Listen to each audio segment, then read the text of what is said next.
What's going on, Crimson Tide fans, LSU fans, college football fans? If you guys are watching this, um, man, first of all, I gotta rep the Bama. Alabama Roll Tide all the way. But tough loss tonight. Very, very tough loss. Uh, First of all, I gotta say congratulations to LSU. Congratulations to Mr. Duga, TJ LSU dad, all the LSU guys out there. You guys put it on us. Um, First of all, I'm just gonna say this. I can't even talk right now, guys. But Alabama made a lot of mistakes in the first half that cost us this football game. We made way too many mistakes. We had substitution infraction penalties. We've had false start penalties. We had 3 turnovers. One of them on the first drive in the red zone. We threw an interception with 26 seconds, which, in my opinion, that was the play of the game. That didn't happen. The game probably would be going on to this probably right now. But we just made way too many mistakes in the first half. And I've seen Alabama been down by 2 scores, and they of course they can come back, but I've never seen them been down by 3 scores and come back. That was going to be tough. Alabama almost pulled it off, but when they were there, when the momentum was clearly swinging towards Alabama's favor, when you just knew if Alabama's defense can make a play and give Alabama the ball back when Alabama was rolling it, they were going to score because at that they were unstoppable. They couldn't be stopped. Najee Harris ran wild today. Got to give him his props.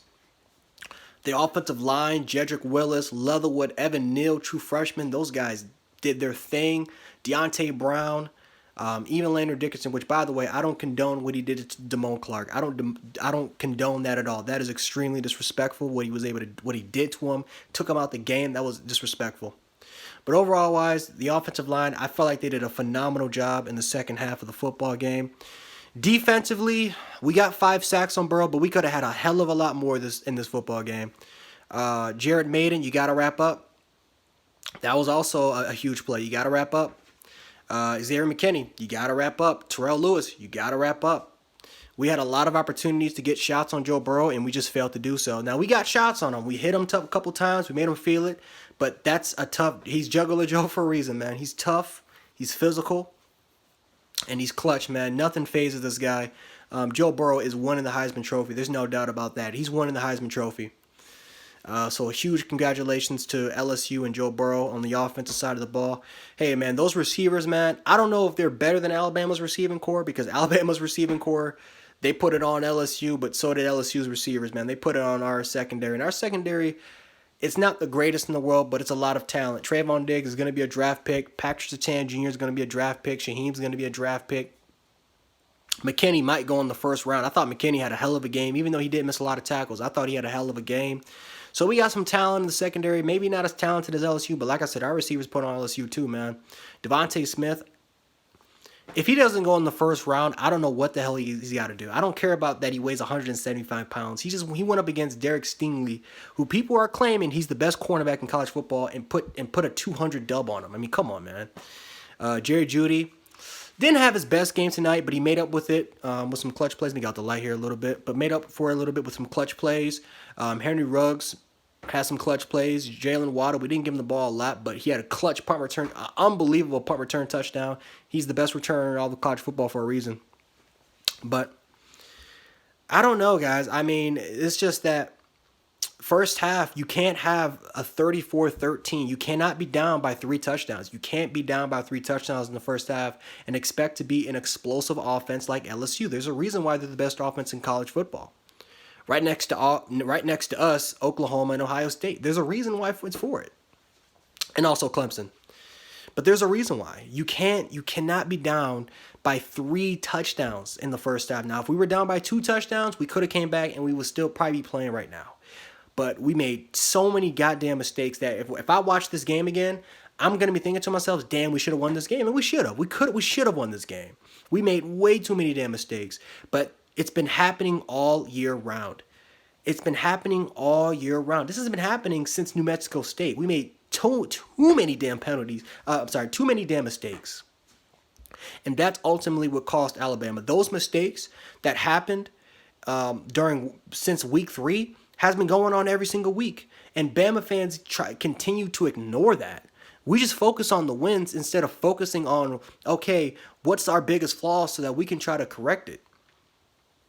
And that's the problem when you do play a cupcake schedule. Because the one argument I can give all college football fans out there that say that Bama has a soft schedule, we do. We have a soft schedule. Now, again, right, A&M, we expect them to be better. We expected Tennessee to be better. Mississippi State next week, we expected them to be better. So Auburn, of course, that's gonna be another battle test tough. That might be the best defense, maybe in all of college, one of the best defenses in all of college football. But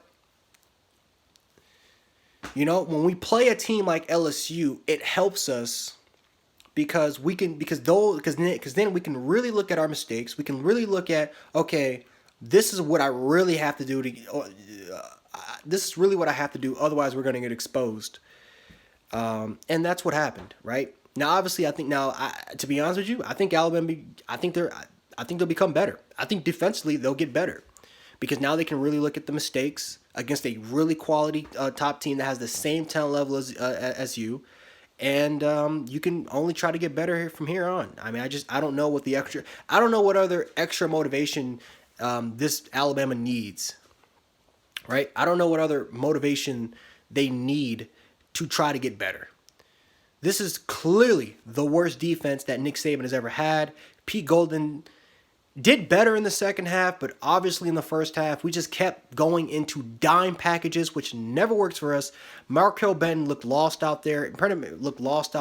Once again, our secondary, and this is the most shocking part, all season long, our secondary has looked lost. And this is an experienced secondary. And we just looked lost out there. Now, we made adjustments, but we couldn't stop LSU offense. Another point I got to make here, guys, tackling. The tackling was fucking horrible. We couldn't tackle. We looked like Oklahoma out there. We couldn't tackle. Just couldn't tackle, guys. And I hate it. But this is just reality, guys. I mean, we couldn't fucking tackle. We couldn't wrap up, guys. We could have had 9 or 10 sacks on Joe Burrow tonight. We had so many one-on-one opportunities in open space. Clyde Hilaire, who looked like Darren Sproles out there tonight. We couldn't tackle him. We couldn't tackle anybody. The tackling was piss poor. And just a lot of fundamental mistakes that you would never expect an Alabama football team to make. It happened in this game.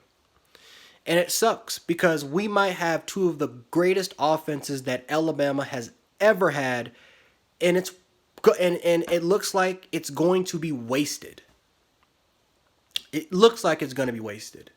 Now, for those fans that are saying that here, now I'm just going to say this real quick.